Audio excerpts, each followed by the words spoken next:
It starts quietly, not with a dramatic breakdown, not with a crisis, just a slow, creeping feeling that shows up somewhere around 11 at night, when everything is still and there is nothing to distract you from the question your mind has been trying to ask all day. Is this it?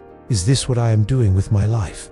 You look around at where you are, the job, the routine, the same Monday that somehow becomes the same Friday, and something inside you does not recognize it as yours. You are not failing by most standards, you are functioning. But functioning and living are not the same thing. And somewhere deep down you already know that. If that feeling is familiar, this video is for you. Because that feeling is not a character flaw, it is information, and what you do with it changes everything.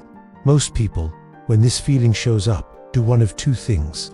They get busy, fill the calendar, start a new habit, tell themselves next month will be different.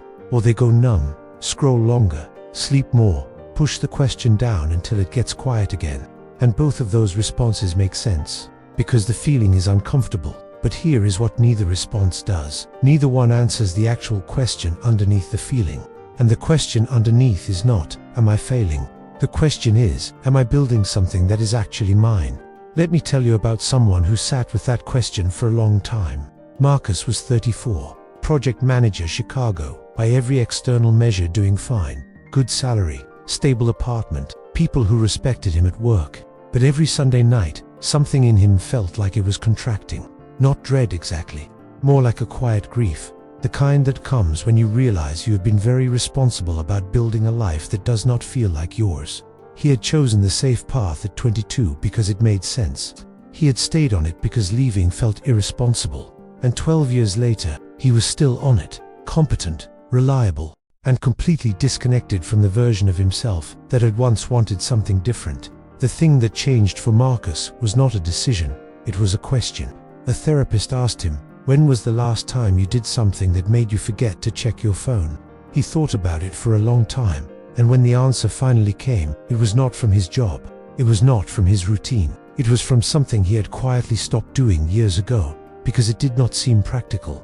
That moment, that gap between what made him feel alive and what he was actually spending his days on, was not a crisis, it was a compass, and he had been ignoring it for 12 years. That gap is what this video is about, not motivation, not a productivity hack, the specific distance between who you are being and who you actually are, and what psychology tells us about why that distance creates the feeling of wasting your life, even when everything looks fine on paper.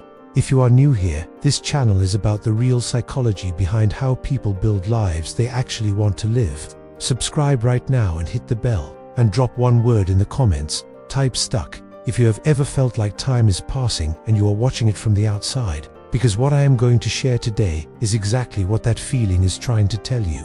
Here is the first thing you need to understand.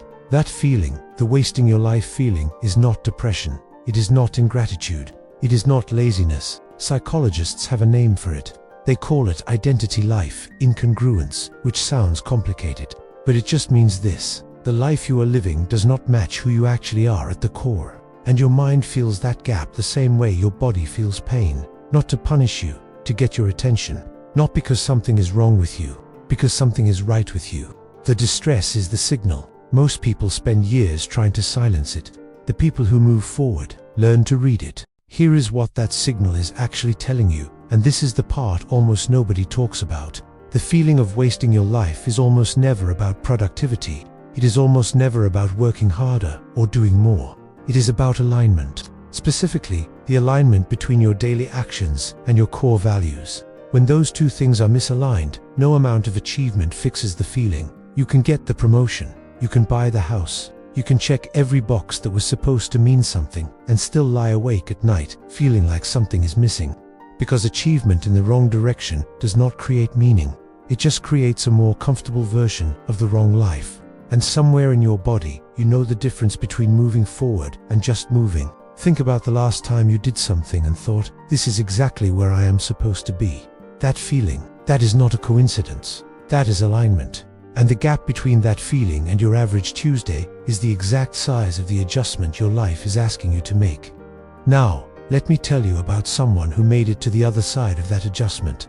Priya was 29, marketing director, Austin, Texas. Smart, driven, successful by any standard her family or colleagues would apply. She had done everything right. Right school, right job, promotions on schedule. And yet every morning when she opened her laptop, there was a half second. Just a half second, where something in her resisted. Not dramatically, just a small quiet resistance she had learned to push past so many times. It had become automatic. She told herself it was normal, that everyone felt this, that it would pass once she got to the next level. But she had been saying that for 3 levels now, and she had been waking up at 3 a.m. for the better part of 2 years. Not anxious exactly, just awake, like her mind refused to fully rest because it had something it needed to figure out. She kept waiting for the feeling to go away. More success would fix it. A better apartment, a vacation, and none of it. Touched the 3 a.m.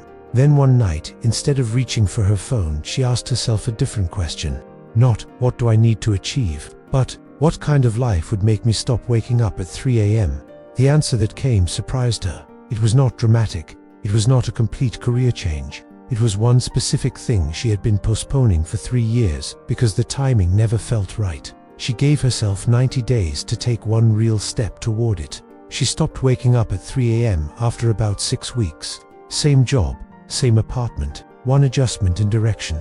The distress signal went quiet because she finally answered it. The timing never feels right. That is not a coincidence either. The mind protects familiar patterns by making change feel premature.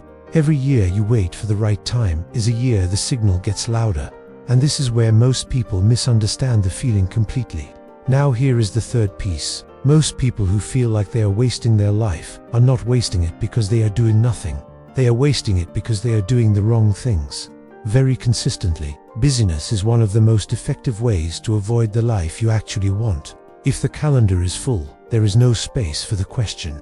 If the routine is tight enough, the discomfort never gets loud enough to require a response. We call this productive avoidance, the most socially acceptable way to drift away from your own life, because from the outside it looks like discipline.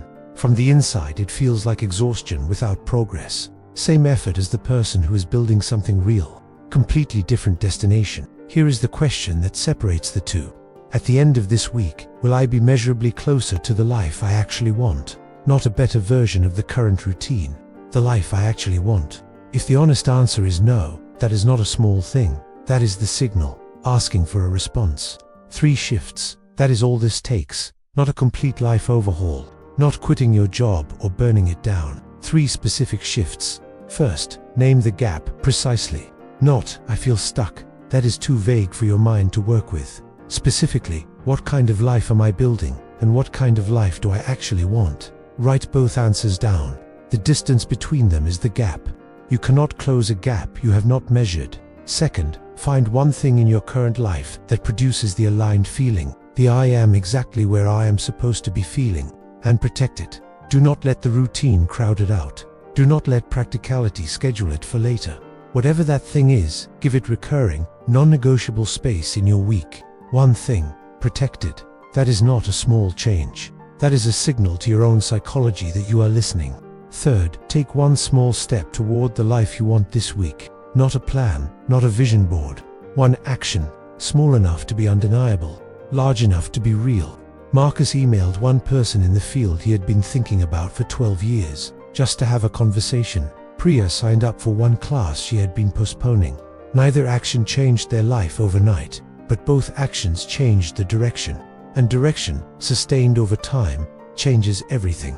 Here is what I want you to understand about that feeling, the wasting your life feeling. It is not telling you that you are broken.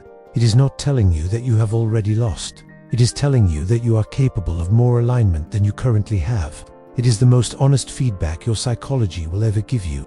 And it keeps showing up at 11 p.m., at 3 a.m., on quiet Sunday mornings, not to punish you, but because it knows something you have been too busy to stop and hear. The people who move through that feeling are not braver than you. They are not more disciplined. They just stopped trying to silence the signal and started trying to understand it. They asked the question the feeling was asking. They found the gap. They closed the distance by one step, and then one more. Not because it was comfortable, because the discomfort of staying the same finally became louder than the discomfort of moving. That is the whole thing. The feeling is not your enemy. It is your most honest advisor, and it has been waiting for you to stop and listen. Listen tonight. One question before you close your eyes. What kind of life would make that feeling go away? Write one sentence. That sentence is the beginning of the answer. Drop one word in the comments right now. Stuck, lost, empty, waiting. One word, because naming it is the first step to moving through it. See you in the next one.